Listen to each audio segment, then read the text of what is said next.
this is Tam.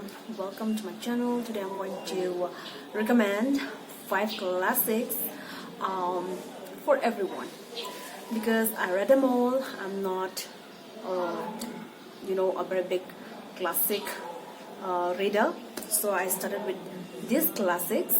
They were, fairly easy to get into, and they have good plot, interesting characters, and simple language.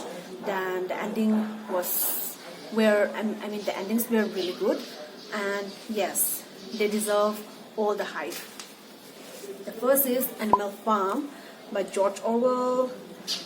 This is the first classic I've read after many years of reading a classic. I didn't know that I have read Anna Karenina by Leo Tolstoy years ago when I was in school. I don't know what made me pick up that book. I'm not recommending that one in this video because that book is really long and it had complex characters, and I don't think it is suitable for beginners. So Animal Farm by George Orwell. This is pretty short and the language is pretty simple, and the characters are quite interesting as well. So yeah, pick up this one. The second is The Catcher in the Rye. My copy is really old.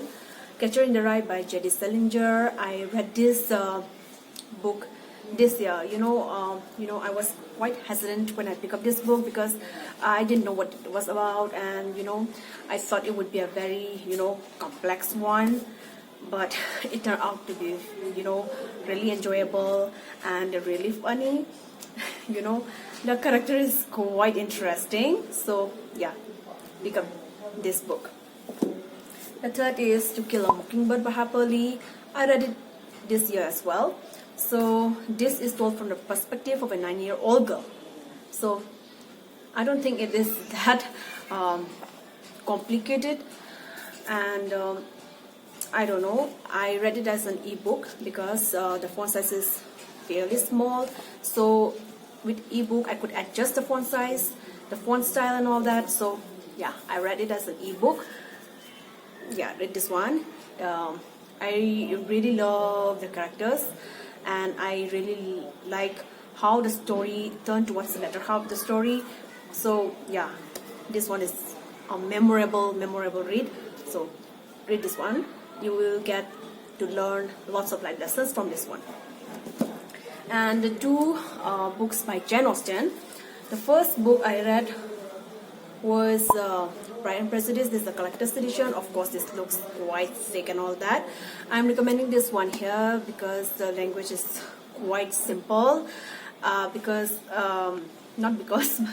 Quite simple as opposed to what I thought as classics would be like. I mean, it is not at all complicated. The character Elizabeth is so interesting, and she's so outspoken, and you would want to look up to her when you read this book. You'll be able to quite relate with this character. She has lots to say, lots of good stuff to say, and she has a pretty strong mind. She says what's in her mind, and she's not afraid to be herself. Yes, go for this one. This is a slow burn romance. Okay, and ending, I like the ending so much. And the next Jane Austen book is Sensibility. I really love this cover. I read this one, but I liked Pride and Prejudice more than Sensibility. I think it's unfair of me to compare one book to another book, even if it's from the same author.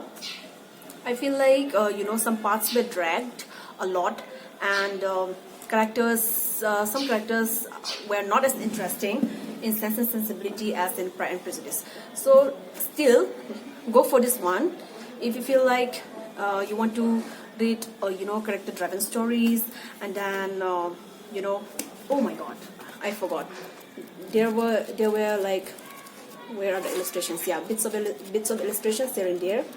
and this one is pretty affordable. It is available at Amazon, and yeah, go for this edition if you want to read Pride and Prejudice. The font size is really good as well, and the paper quality is really good, and it's quite affordable. So that's all for today.